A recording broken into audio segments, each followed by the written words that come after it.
Écoutez, je suis très honoré de prendre la parole sur ce projet de loi. Je le fais, d'ailleurs, en toute humilité, en espérant apporter ma modeste contribution, ma petite pierre, je dirais, à ce grand édifice qui consiste à faire de cette société un endroit où la justice est la même pour tous.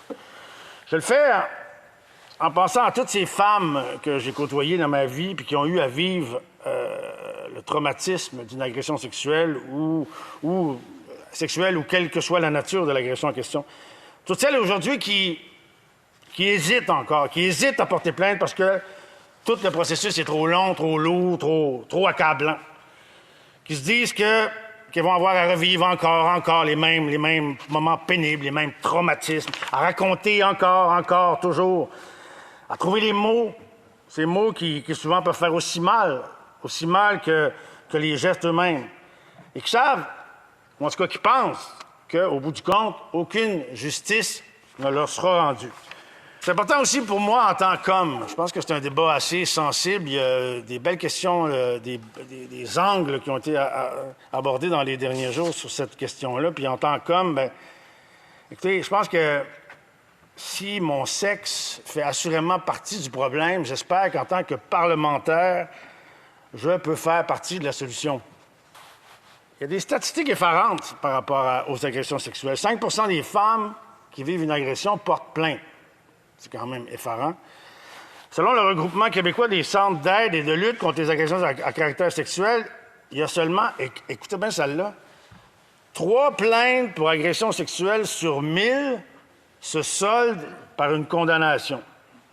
Donc, de toute évidence, la vaste majorité des victimes porteront jamais plainte, puis les rares qui vont le faire obtiendront jamais justice.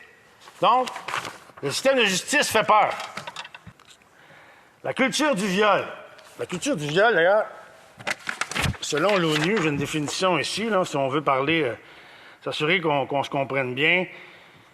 La culture du viol, c'est l'environnement social qui permet de normaliser et de justifier la violence sexuelle, alimentée par les inégalités persistantes entre les sexes et les attitudes à leur égard.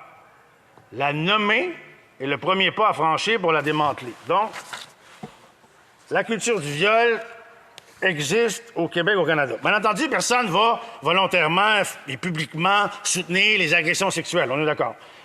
Mais, en entretenant des mythes sur les agressions sexuelles, les individus vont souvent, inconsciemment, ça se fait inconsciemment, il y a des attitudes, contribuer à banaliser les agressions sexuelles et invalider l'expérience des victimes.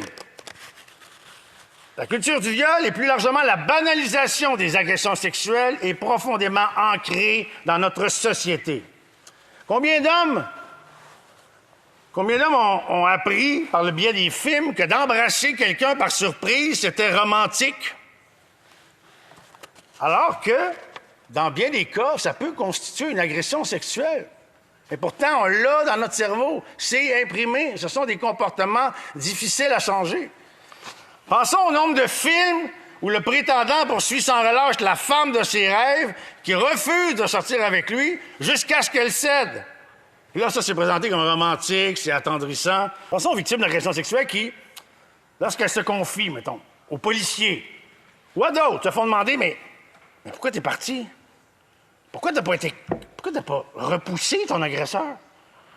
Pourquoi t'avais bu, là, ce soir-là? Comment t'étais habillé? Ou bien, lorsque l'on met en doute le récit de la victime sous prétexte que celle-ci a de nombreux partenaires, par exemple. Ah, ça démontre une ouverture par rapport à la sexualité, puis c'est un peu vu comme... Toutes ces questions et ces commentaires font mal. Il faut comprendre, mais il faut aussi détruire la culture du viol. Il faut aussi dénoncer la culture macho, où un homme qui se fait dire non est humilié et jugé parce qu'il n'a pas réussi à obtenir ce qu'il espérait. Il faut développer une masculinité positive et saine.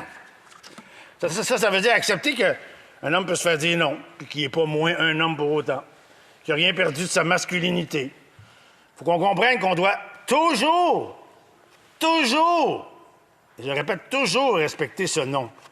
Et qu'un non, ça ne veut pas dire « demande-lui 50 fois de plus, puis elle va finir par te dire oui ». Recevoir et accepter un non, c'est pas être moins masculin. Député de Pickering-Uxbridge. Merci, Madame la Présidente. Je tiens à remercier mon honorable collègue pour son discours. Et si j'ai bien compris l'interprétation, j'ai apprécié ses commentaires sur le fait que, bon, en tant qu'homme, il reconnaît qu'il fait partie du problème et qu'il aimerait faire partie de la solution. Et en tant que femme qui a écouté ce discours, j'ai beaucoup apprécié. Je suis ici depuis hier, je suis député juste depuis 1 an. Puis là, je vois les libéraux, les conservateurs se renvoyer à la balle. Là, c'est de ta faute, il n'est pas encore adopté. Là, c'est de ta faute, il ne l'est pas encore. C'est la faute des deux partis. On aurait pu déjà régler ça il y a longtemps. Le projet serait déjà cané, puis on pourrait déjà avancer pour discuter des questions dont je parle dans mon texte. Fait que la partisanerie n'a pas sa place dans certains débats, dans certains projets de loi, dont dans celui-là. Puis moi, je le déplore totalement.